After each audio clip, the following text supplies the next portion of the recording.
مقدر میں گدائی تیرے در کی، جس کے مقدر میں پھر سید نصیر الدین نصیر شاہ صاحب رحمت اللہ سید الرسول وخاتم الانبیاء محمد المصطفى وعلى آله بالصدق والصفاء والوفاء. أما بعد فقد قال الله تبارك وتعالى في القرآن المجيد والبرهان الرشيد ورفعنا لك ذكرك. قال الله تبارك وتعالى في القرآن المجيد والبرهان الرشيد في مقام آخر إن الله وملائكته يصلون على النبي يا أيها الذين آمنوا صلوا عليه وسلموا تسليما.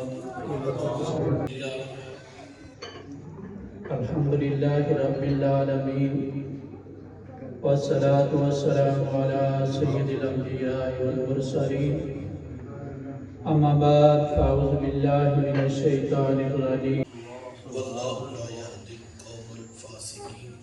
صدق الله العظيم. اللهم صل على سيدنا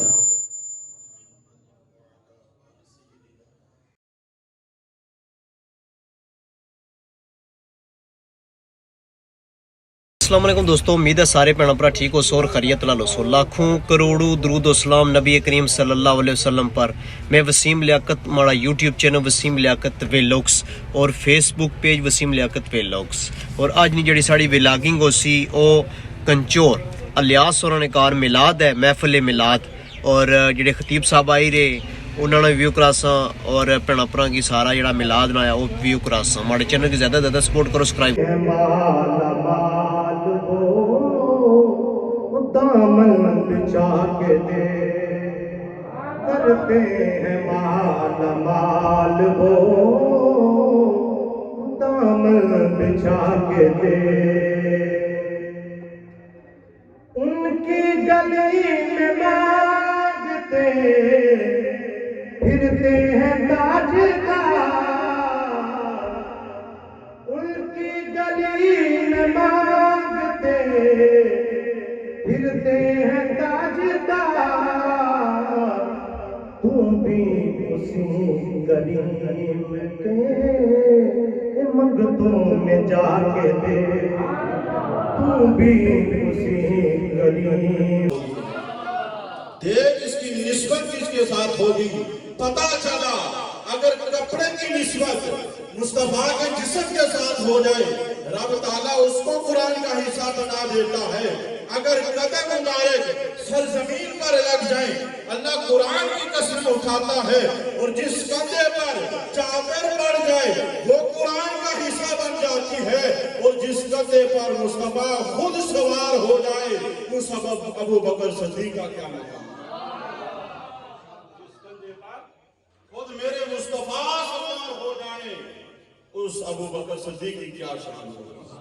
شاہ صاحب بیان فرما رہے تھے سنگی ہمارے پیر بھائی ہیں، انہوں نے محفل پاک کا آغاز کیا تھا اور یہ سلسلہ چلتے چلتے آج ان کے چھوٹے بھائی محمد اسد کے ساتھ اللہ نے یہ خطاب رکھا. وہ اس وزن کو، اس محفل کو آگے لے کے چل رہے ہیں. اللہ تبارک و تعالیٰ حاجی صاحب کی ساری اولاد، ان کے بیٹے محمد وقاص، وہ بھی بڑی خوبصورت انداز میں بھائی اسد صاحب اور دیگر سارے گھر والے آپ کے بھائی جتنے بھی بھتیجے ہیں وہ خوبصورت انداز میں آپ کے ساتھ تعاون فرماتے ہیں. اللہ تعالیٰ سب کے کاروبار مال جان اولاد میں خیر و برکت عطا فرمائے. یہ اللہ کا ذکر ہم جو کر رہے ہیں یہ اللہ کا ہم پر احسان ہے، اس کا فضل ہے. اگر اس کا فضل شامل حال نہ ہو تو ہم سے بڑے بڑے سیانے لوگ، بڑے بڑے پڑھے لکھے لوگ وہ اس بات کا انکار کیے بیٹھے ہیں کہ ہم کس لیے آقا کا ذکر کریں. وہ تو نعوذ باللہ تھے بس وہ بات نہیں کرنا چاہتا. یہ رب کا احسان ہے ہم پر.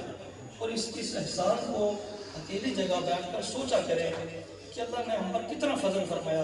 ایک تو ہمیں اپنے پیارے محبوب کا امتی بنایا اور دوسرا اوپر سے یہ کہ ہمیں صحیح عقیدہ عطا فرمایا کہ جس عقیدے میں انبیاء کا بھی احترام کیا جاتا ہے، صحابہ کا بھی احترام کیا جاتا ہے اور اولیاء کا بھی احترام کیا جاتا ہے اور ساتھ ساتھ علماء کا بھی احترام کیا. امت کی محبت تمہیں بڑا سلا دے گی، گلاب کی طرح چہرہ کھلا دے گی. مت چھوڑنا کبھی دامن مصطفیٰ کا